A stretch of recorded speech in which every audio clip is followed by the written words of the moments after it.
একটি শয়তান জিনি একটি সাধারণ গরিব মেয়েকে ভালোবেসে ফেলে।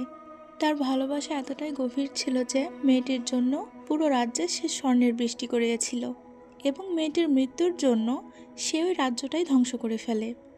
তাহলে এখন দেখার বিষয় কিভাবে পূর্ণতা পেল তাদের এই ভালোবাসা। জিনি মেক এ উইশ মুভির প্রথম পর্ব আজকে এক্সপ্লেন করব। মুভির শুরুতে আমরা জিনিকে তার বিষয়ে কিছু কথা বলতে শুনি। সে বলে, আমরা বিনা ধোঁয়ার আগুন থেকে তৈরি। এক পর্যায়ে শক্তি ও ক্ষমতা আমাদের অনেক অহংকারী করে তোলে, আর তাই আমাদের এই অহংকার ভাঙতে সৃষ্টিকর্তা ফেরেশতা পাঠান দুনিয়াতে। আমাদের যুদ্ধ চলে প্রায় 300 বছর। এতে প্রায় সকল জিনিই মারা যায়, কিন্তু বেঁচে যায় মাত্র কয়েকজন, কারণ আমরা চিরাগে লুকিয়েছিলাম।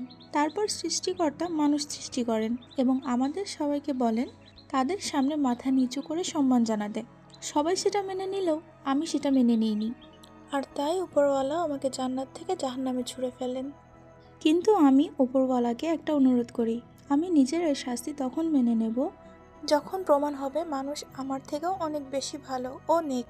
কারণ আমি তাদের লোভ লালসায় এতটাই মগ্ন করে দেব যে তারা কোনটা ভালো কোনটা খারাপ সেটার ব্যবধানই ভুলে যাবে।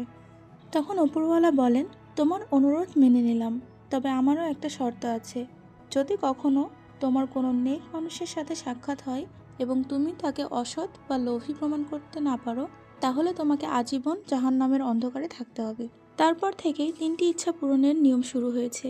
জাহান্নাম থেকে বেরিয়ে আমি চিরাগ, আংটি এবং কলসের মধ্যে থাকা শুরু করি, আর যারা এসব পেয়েছে তাদের আমি 3টি ইচ্ছা পূরণ করেছি।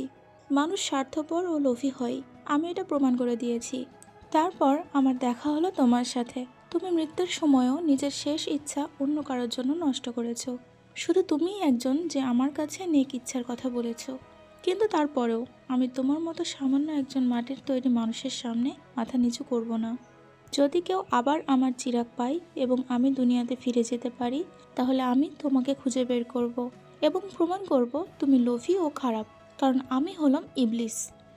এরপর আমরা দেখি খায়ংকে, অর্থাৎ সিনেমার হিরোইনকে। সে একটি রেস্টুরেন্টে তার মায়ের সাথে দেখা করতে এসেছে। তাদের কথা শুনে বোঝা যায় খায়ংয়ের মা তাকে ছোটবেলায় রেখে চলে গেছিলেন। তিনি প্রতি বছর খায়ংয়ের জন্য তার নানির কাছে টাকা পাঠাতেন, কিন্তু খায়ংয়ের নানি সেগুলো ফেলে দেয়। খায়ং ছোটবেলা থেকেই জানতো তার পরিবারের সবাই একটা দুর্ঘটনায় মারা গেছে, কিন্তু বড় হওয়ার পর সে সত্যিটা জানতে পারে তার মা আসলে ইচ্ছা করে তাকে ছেড়ে চলে গেছিল। কারণ খায়ং একজন সাইকোপ্যাথ। সে যে কোনো জিনিসকে কাটাছেঁড়া করতে ভালোবাসে। ছোটবেলায় সে তার মায়ের পোষা পাখিকে মর্মান্তিকভাবে মেরে ফেলে, আর তাই তার মা তাকে ছেড়ে চলে যায়। পরের দৃশ্যে দেখা যায় খায়ংয়ের নানি তার স্কুল টিচারের সাথে দেখা করতে এসেছেন। তিনি জিজ্ঞেস করেন, আমাকে এখানে কেন রেখেছেন? খায়ং কি ঠিকমতো পড়াশোনা করছে না? আর ব্যাংক কার্ডের কাজটা কি সে ঠিকমতো করতে পারেনি? টিচার বলেন, হ্যাঁ, সে ঠিকমতোই করেছে, কিন্তু ওই ক্লাসটা নেওয়া হয়েছে 2 মাস আগে। খায়ং ওই ক্লাস রোজ করতে চায়, কারণ তার ব্যাংক কাটাছেঁড়া করতে ভালো লাগে। তারপর দেখা যায় খায়ং একটি ব্যাংক কাটতে যাচ্ছিল। ওর নানি এটা দেখে চাকুটা দিয়ে ওর হাত কেটে দেয়, যাতে সে বুঝতে পারে ব্যাঙেরও ব্যথা হয়, ওরাও কষ্ট পায়। এতে খায়ং রেগে গিয়ে নানির গলা চেপে ধরে। নানিও সাথে সাথে খায়ংয়ের গলা চেপে ধরে। নানি খায়ংকে বলে, এই ব্যথা মনে রাখবে এবং তুমি সবাইকে ভালোবাসলে আমিও তোমাকে ভালোবাসবো, আর তুমি যদি কাউকে মেরে ফেলো তাহলে আমিও তোমাকে মেরে ফেলবো। এটা আমি নিয়ম বানালাম তোমার জন্য, আর এই নিয়ম কখনো ভেঙো না। এতক্ষণ খায়ং এ কথাগুলো তার মাকে শোনাচ্ছিল এবং সে বলে, আমি যদি কখনো তোমার জন্য নানিকে কাঁদতে দেখি তাহলে তোমাকে শেষ করে দেব। কথা বলেই সে সেখান থেকে চলে যায়।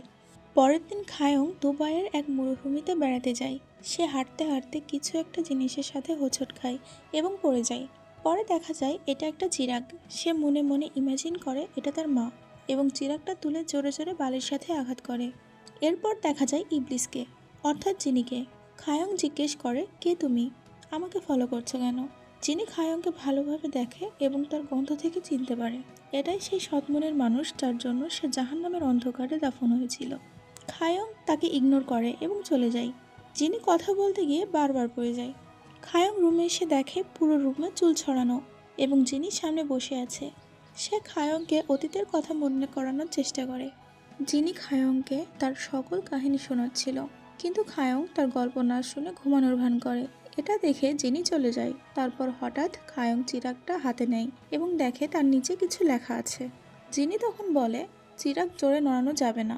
যদি এমনটা হয় তাহলে জিনির সাথে সাথে তোমারও দুনিয়া উলটপালট হয়ে যাবে। খায়ং বলে, তোমার কাহিনী শুনে মনে হলো তুমি অতটাও খারাপ নও। তারপর বলো, কি হয়েছিল? জিনি বলল, 900 বছর অপেক্ষা করার পর আমি খোদার কাছে আবার একটা সুযোগ চাইলাম। তখন উপরওয়ালা আমাকে বলল, তোমাকে আরেকটা সুযোগ দেওয়া হবে, তবে এবার যদি তুমি ওই মেয়েটিকে লোভী প্রমাণ করতে না পারো এবং আমার সৃষ্টি কোনো বান্দার সামনে তুমি মাথা নিচু করে দাঁড়াও, তাহলে তোমার শিরচ্ছেদ করা হবে, অর্থাৎ তোমাকে মৃত্যুদণ্ড দেওয়া হবে। অবশেষে ওপরওয়ালা আমার কথা শুনেছেন এবং আমি আবার বাইরে আসতে পেরেছি। কিন্তু বাইরে এসে দেখি তুমি আমার নতুন মালিক। তোমাকে দেখে প্রথমে আমি খুব খুশি হয়েছিলাম, কিন্তু এ জন্মে তুমি এরকম হবে তা কখনো ভাবিনি। খায়ং বলে, তুমি আমার কাছে কি চাও? জেনি বলে, আমি চাই তুমি আমার কাছে তোমার 3টি ইচ্ছার কথা বলো। তবে হ্যাঁ, মৃত ব্যক্তিকে জীবিত করতে পারি না, ভবিষ্যৎ দেখতে পারি না, এসব বাদে যা চাও সব ইচ্ছা পূরণ করে দেব। খায়ং বলে, তুমি কি আমাকে লোভ দেখাচ্ছ? যাও এখান থেকে, নয়তো আমার প্রথম ইচ্ছায় তোমার মৃত্যু চেয়ে বসবো। জেনি বলে, আচ্ছা তুমি আবার এমন হলে কিভাবে? 983 বছর আগে তুমি তো এমন ছিলে না। তোমার সততা ও নরম মনের জন্যই তো আমি শাস্তি পেয়েছিলাম। আমরা দেখি জিনির একজন শীর্ষ ছিল, তার নাম সৈয়দ। সে খায়ংয়ের খোঁজ করত। পরে দেশে দেখা যায় জিনি ও খায়ং রাস্তা দিয়ে হাঁটছিল। জিনি বলে, চলো তোমার জন্য উট নিয়ে আসি। খায়ং বলে, দরকার নেই, আমি উবার ডেকেছি। কথা বলতে বলতে একটি বাইক আসে এবং জিনির মধ্যে দিয়ে পার হয়ে যায়। জিনি অনেক ভয় পেয়ে যায় এবং দেখে তার কোমরের নিচের অংশ আলাদা হয়ে গেছে। যদিও কোনো সমস্যা হবে না, কারণ সে একজন জিনি। এরপর খায়ংয়ের নানির কল আসে এবং তারা কথা বলে। তারপর দেখা যায় একজন ইউটিউবার খায়ংয়ের একটি ভিডিও সোশ্যাল মিডিয়া আপলোড করছে। সে একজন ছোটোখাটো ব্লগার। যেহেতু খায়ংকে সবাই সাইকোপ্যাথ হিসেবে জানে, তাই ভিউ পাওয়ার জন্য সে খায়ংয়ের একটি ভিডিও আপলোড করে। পরের দৃশ্যে দেখা যায় খায়ং একটি মলে গেছে কিছু কেনাকাটা করতে। যিনি সেখানে আসে এবং বলে, যা চাও তাই পাবে, বলো কি চাও? খায়ং বলে, আগে নিজের চুলটা কেটে আসো। যিনি বলে, এটা কি তোমার প্রথম ইচ্ছা? খায়ং রেগে যায় এবং এসব দেখে আশেপাশের সবাই তার দিকে তাকিয়ে থাকে। সেখান থেকে একজন তাকে জিজ্ঞেস করে, তুমি আসলে কার সাথে কথা বলছো? আমরা তো কাউকে দেখতে পাচ্ছি না। এরপর সবাই অনেক ভয় পেয়ে যায় এবং খায়ংয়ের কাছ থেকে দূরে চলে যায়। খায়ং এবার চিরাগটা নদীতে ফেলে আসে, কিন্তু বাসায় এসে দেখে ইবলিস আগে থেকেই বাসায় বসে আছে। তারপর খায়ং চিরাগটা 1 দিরহাম দিয়ে বিক্রি করে দেয় এবং তারপর বাসায় এসে দেখে ইবলিস বাসায় বসে আছে। এরপর খায়ং আবার সেই মলে যায় এবং অন্য সকল চিরাগ ঘষতে থাকে, যাতে অন্য কোনো জিনির মাধ্যমে ইবলিসকে তাড়াতে পারে। কিন্তু এবারও চিরাগ থেকে ইবলিসই বের হয়। এক পর্যায়ে খায়ং তাকে বলে, তুমি কি উঠতে পারো ভ্যাম্পায়ারের মতো?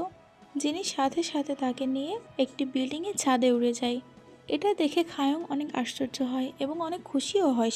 সে বলে, নারীকে কিছু বলো না। এটা বলে সে জিনিকে একটা ধাক্কা দিয়ে নিচে ফেলে দেয়, কারণ সে জানতো জিনি মারা যাবে না। আর ছোটবেলা থেকেই তার কাউকে খুন করার খুব ইচ্ছা ছিল, তাই সে জিনিকে পেয়ে অনেক খুশি হয়েছিল।